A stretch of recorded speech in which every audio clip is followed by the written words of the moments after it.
Carco Lounge for the Sports Hit List by the fans and for the fans with another wrestling debate or conversation, joined with TK the Tank, Tom Kenny. TK, how you doing? I'm good, great, man. I'm great. Thanks for having me. So I don't know if this is necessarily a debate, but I guess it's more of a conversation about our friends and enemies. In pro wrestling, particularly WWE, because we love the E, not the pro wrestling injection. We've seen a lot of friends and enemies, right? But are they better as friends or are they better as enemies? And there are a lot of them that we've seen throughout WWE history. I figured we'd have a conversation about it. I saw the meme in one of the wrestling groups I was in. I'm like, oh, this make for a great conversation. So what are your thoughts about when you hear friends and enemies in WWE? What do you think? Now, I'm wearing a Triple H shirt. So for me, the biggest kind of, back and forth throughout the era and the years of WWE has to be Triple H and Shawn Michaels. If you think about it, Triple H coming in from being terrorizing in WCW, came to the WWE, was accepted by the Clique. It was because he was a pretty straight guy and he would drive in places and stuff like that. They could do what they wanted. But him and Shawn Michaels started a lifelong friendship in that time, and we've gotten to see them, from coming out for the curtain call, them two staying in WWE while the other two left, and then Shawn getting hurt. They had DX. They were almost like A and B. You know what I mean? You couldn't have DX one without the other. It wasn't the same DX. We saw when Shawn left, it was a different DX. But then Shawn comes back, and Triple H, he's a different guy. He's a bona fide main eventer like Shawn was when he left, and they have this epic feud that lasts about 2 years, really, on and off. It starts in 2002, SummerSlam, and then in 2004, they have that WrestleMania main event where Chris Benoit was in it. But really, there was a lot of people, if you remember at that time, that wanted that just to be Triple H and Shawn, even though others had said, oh, this match has been done to death by now. But if you look back at any of those matches, even the last man standing match where there wasn't a winner and they both went down, that went about 50 minutes, all those matches are just phenomenal. And then you even continue on past that, and they form DX again, and it's that whole 4-year streak where, Shawn gets 2 shots at The Undertaker, then Triple H takes a shot at him, and then Shawn's the special guest referee, and Triple H and Undertaker have one of the best Hell in a Cell matches ever. I mean, to me, if you're looking through the history of wrestling and you're talking about guys who are friends and enemies and switch back and forth, I mean, it's just tremendous. And now you have Shawn taking over in NXT while Triple H is running the main show. I just love that, Carl. I think, there's some memories. I think, they had the Elimination Chamber match where Shawn won the world title. I think that was in Survivor Series of 02 at MSG, right? Yes. Yeah, so I love that one. Trust me, Triple H and Shawn. Survivor Series match.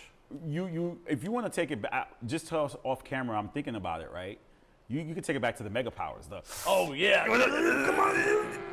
Yeah! I love that. That's awesome. So the Mega Powers gets you back to that friends and enemies.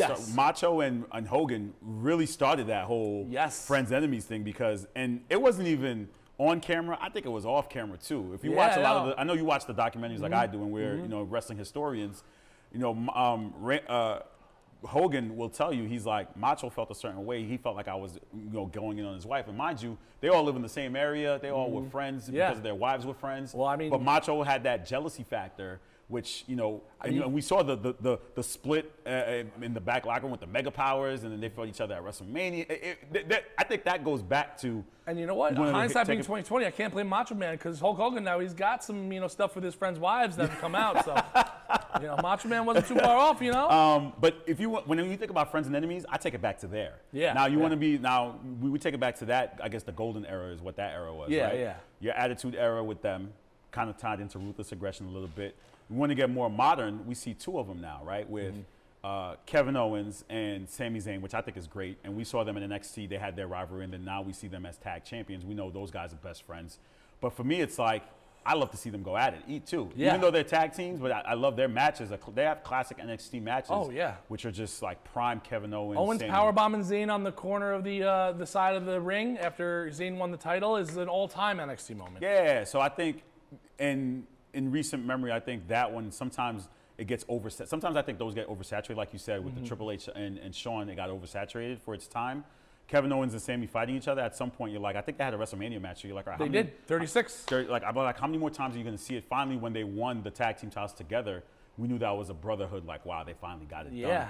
And then the other 2 clearly is Roman and Seth. And we know those guys are just, what brings it is clearly when they were in the Shield together, I felt like the Shield never really had a leader. It was just all three of them in a sense. Yeah, it always. I think they originally Ambrose was kind of intended, but he wasn't really the guy, and they kind of really were more of what the Nexus was. And in more to be. recent memory for me, it's when Roman versus Seth at Rumble 22, where Seth got in his mind and once the Shield music hit, stuff. I marked out so much because Seth is on that getting into your mind kind of moment thing. Yeah, so totally. But and again, and even Roman said, I never forgave you for turning your back on the Shield. Yeah. And Roman kind of was, you could see he taking it personal, and that's that long-term storytelling. Like, we're going back to when you turned on us in 16. 100%, and the product is so good right now that they emulate that with when Sammy turned on Roman this past Royal Rumble, which was justified.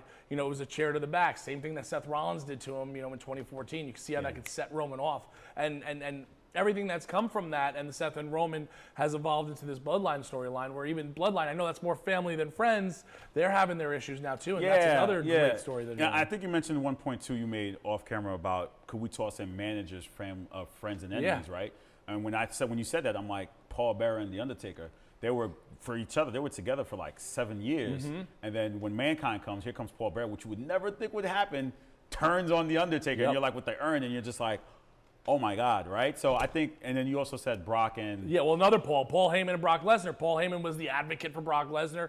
Paul Heyman was put with Brock Lesnar when Brock Lesnar first came in 2002 in that, lauded Ruthless Aggression era. I love the Ruthless Aggression. But, and then he was pretty much Brock's guy all the way up until 2020. When now he's with Roman, and then Roman and Brock have that big rivalry, and you get to see, kind of more layers upon layers. That's why wrestling, if you follow it for a long time, it's so good because you get to see how, things evolve. So would you say, I said this point before, would you say sometimes they oversaturate the friends and enemies kind of narrative? Again, we saw it with Sami Zayn, we saw it with Triple H, Roman and Seth. Is that oversaturated sometimes? Like, would you say like you're kind of like over it at some point, or do you want to see them do that occasionally? Well, no, for me, I think it always just adds to the narrative. You heard me talk about Shawn and Triple H and how everything kind of built and added to it. And even, in my opinion, I know this isn't really a friends and enemies thing, but the best WrestleMania match I've ever seen is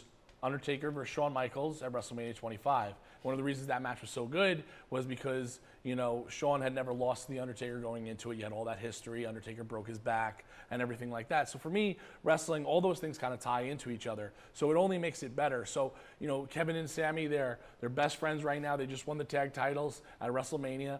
3-4 years from now, if they're fighting for a title, that just adds to their story, things develop from then. Or same thing with Roman and Seth. If they become and reform some semblance of the Shield in the future, this will all just be adding to their story, and I like it. Where it doesn't really work out to me is where they try to force it, where they were like, Jericho and Edge were best of friends, and now they're having a WrestleMania match, And that was a good WrestleMania match. It was a great comeback for Edge, but it's like, I don't really, they're both Canadian, but, it's not like if it was or the other else. one with Sammy and Seth, too.